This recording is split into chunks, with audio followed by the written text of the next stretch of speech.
All right, Shalom. First, I'd like to start by saying all praise to Yahweh, by Shemi Abashai, by Shema Kakadash.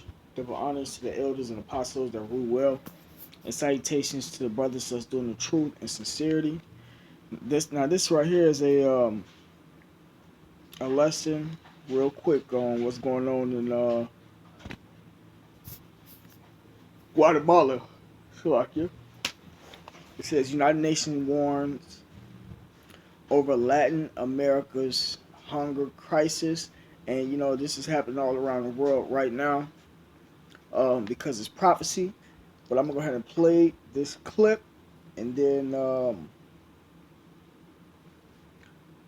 grab some precepts and then end it off with that. This is Santiago Esquivel, a Guatemalan health worker. Today he's heading to the village of Palmilla in the east of the country.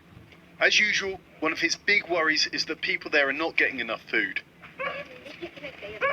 Years of drought, large families and few jobs have all contributed to chronic malnutrition here. In general, Guatemala has one of the highest rates in the world. A 2015 survey found that almost half the country's children were stunted for lack of food. En el cuerpo se ve delgado. They look thin, underweight. You see their ribs. Their faces are thin and sometimes parts of them swell up. But lately, things have got even worse. And not just because of the pandemic. In November, two massive storms hit Guatemala in quick succession, ruining crops across the country. A wall of Augustina's house was destroyed, along with her livestock. Everything was lost. I had 35 chickens and they're all gone. Corn as well. The frost got to it. Her daughter, Josefina, lost more.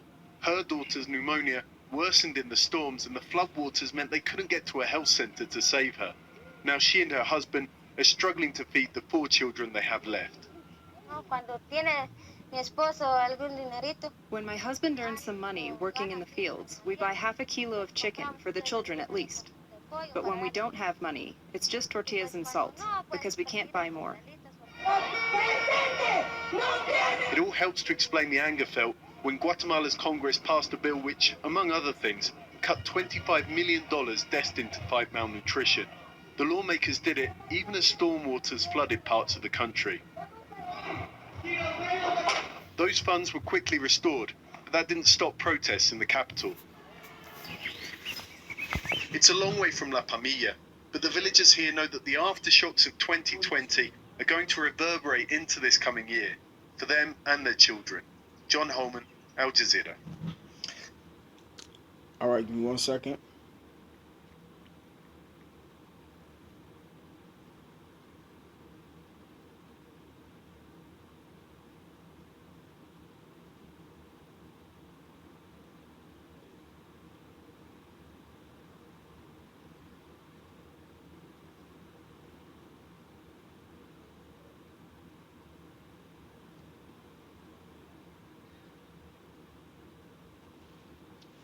All right, yep. So this is prophecy because um,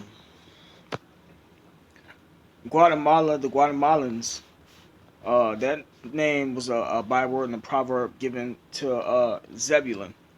According to prophecy, Zebulun shall be for a haven of ships when you read it in Genesis. And Esau went and took over their land and now is built. Now they call it the Panama Canal. You know,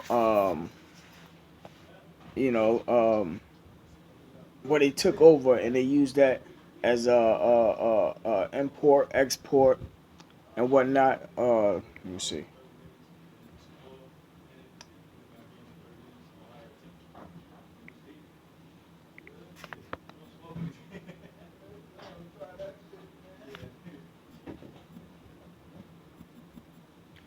Um, hmm.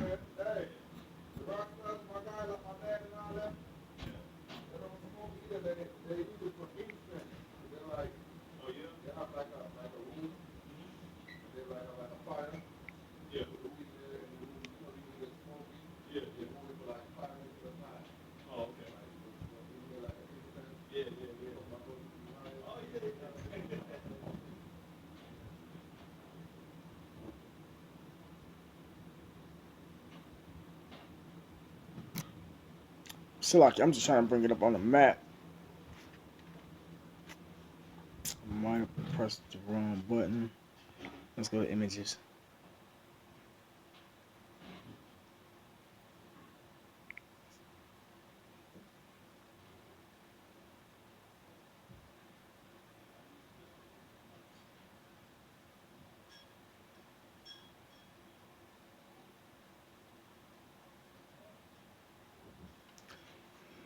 Salaki, Satan. Guatemala, right here.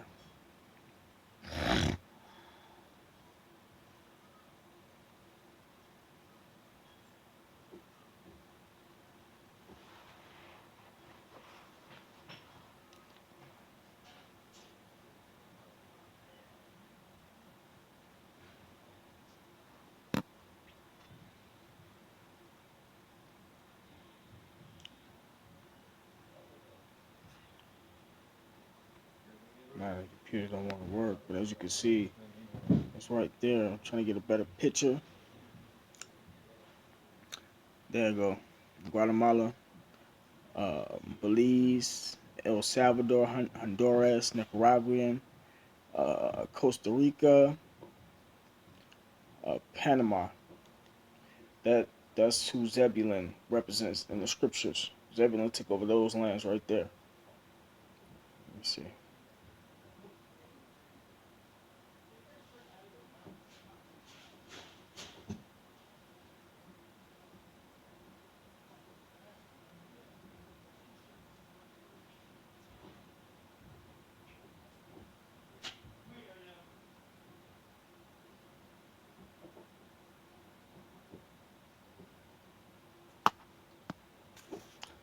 All right. Now this is the prophecy on Zebulun. Um, this computer again. Mess up. Give me 1 second.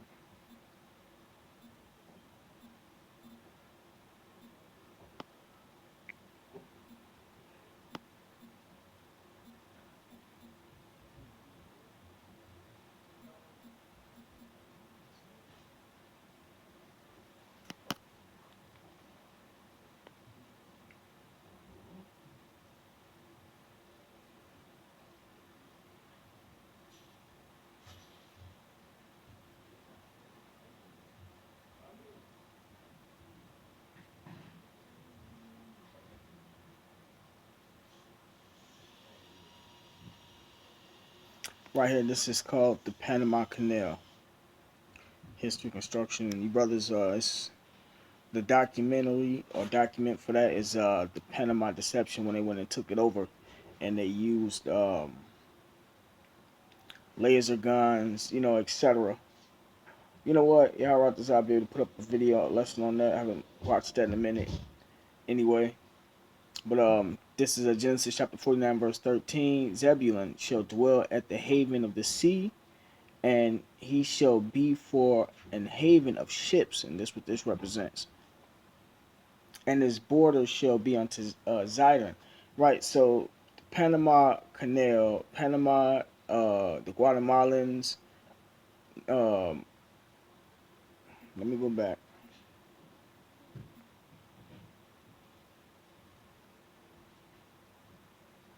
Nicaragua, Costa Rica, El Salvador, Honduras, those all represent Zebulun, man. And that's the prophecy right there to prove it.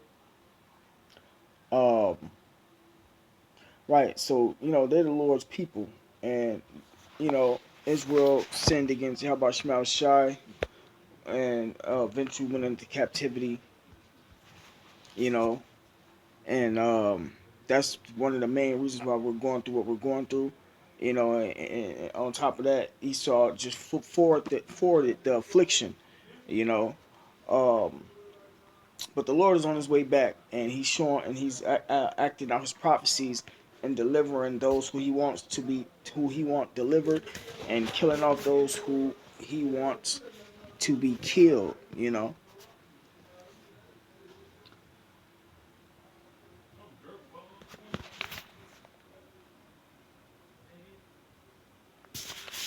So with that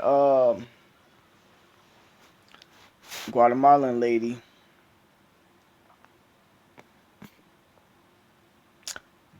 Her child dying is because of Yabashim Shai. One, because we're in that time, the time of the end of Esau society. And the Lord wants His people to wake up and come back to Him.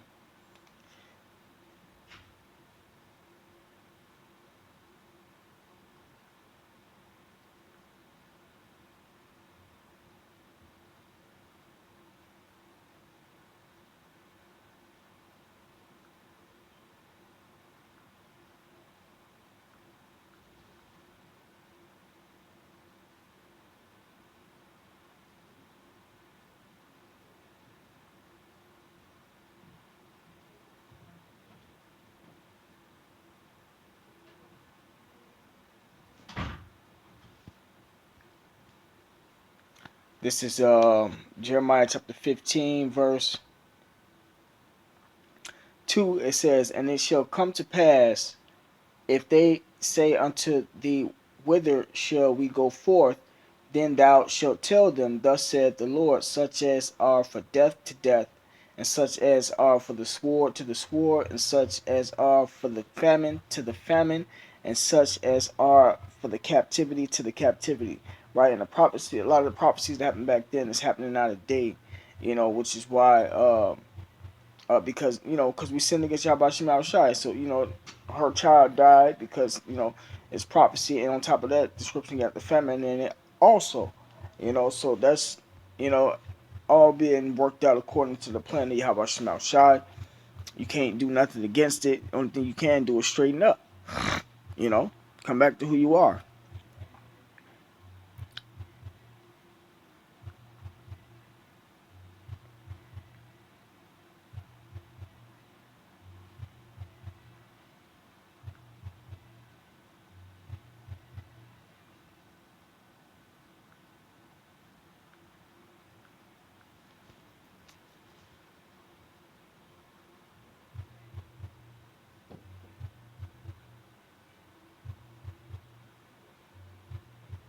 This second Ezra chapter 16, verse 14, it says, "Behold, the plagues are sent, and shall not return again, until they come upon the earth. The fire is kindled, and shall not be put out, till it consume the foundation of the earth. Like as an arrow which is shot of a mighty archer returneth not backward, even so the plagues that shall be sent upon the earth shall not return again." Right, man? So these plagues are going to continue happening. They're only going to get worse and worse. There is no more um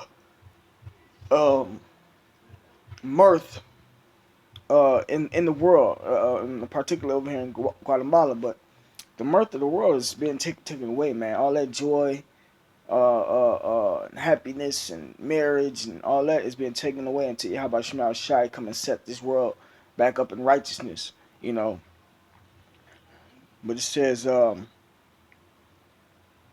verse 17, woe is me. Who will deliver me in those days? Right? And in order to be delivered, you have to be, as far as where the missiles hit, a man of the Lord, or a woman that's with the man of the Lord, or a woman of the Lord, and then as far as these other places that don't get hit by missiles, in order for you to miss the pestilences and the famines, they have to be through Yahweh Shema Shai, man. You know, or you're a man or a woman of the Lord, man. It says, verse 17, woe is me, who will deliver me in those days? The beginning of sorrows, and you see a lot of sorrows going on. And great mournings, you see a lot of mournings going on. The beginning of famine, and that's what they're going through. And great death, the beginning of wars, and the power shall stand in fear. The beginning of evils, what shall I do when these evils shall come? A lot of people ain't gonna have they don't have a choice on what they're gonna do, man. They're just gonna die, and and some gonna live.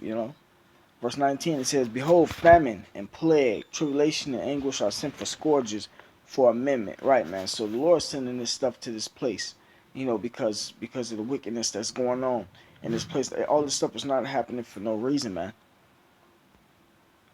Look at one more thing.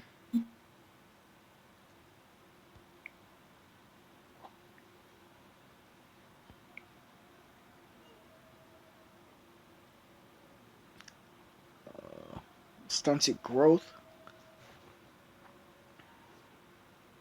It says stunted growth because they said it in the clipping. It says is a reduced growth rate in human development. It is a primary manifestation of malnutrition, or more precisely, undernutrition, and recurrent infections such as diarrhea and helminthiasis in early childhood and even before birth due to malnutrition during fetal development brought on by a malnourished mother. The definition of stunting, according to the World Health Organization, is for the height or height for age. It's for the height for age value to be less than two standard deviations of the world of the WHO Child Growth Standards median. So I'm not gonna read all the way into it. I just want to get a brief definition of it. It says malnutrition. Malnutrition is a condition that results from eating a diet which does not supply a healthy amount of one or more nutrients. This includes diets that have too little nutrients or so many that the diet causes health problems. The nutrients involved can include calories, protein, carbohydrates, fat, vitamins, or minerals. A lack of nutrients is called undernutrition or undernourishment, while a surplus of nutrients causes overnutrition. It says malnutrition is most often used to refer to undernutrition when an individual is not getting enough calories, protein, or micronutrients. It says if undernutrition occurs during pregnancy or before 2 years of age, it may result in permanent problems with physical and mental development. Extreme undernourishment, known as starvation or chronic hunger, may have symptoms that include a short height, thin body, very poor energy levels, and swollen legs and abdomen. Those who are malnourished often get infections and are frequently cold. The symptoms of micronutrient deficiencies depend on the micronutrient that is lacking. Right, man. So this is what Zebulun is going through over there in Latin America, man. So with that being said, I'm gonna end it there. Call Allah Yabashim Shai. Double honors to the elders and apostles that rule well. And salutations to the brothers that's doing the truth and sincerity. Shalom.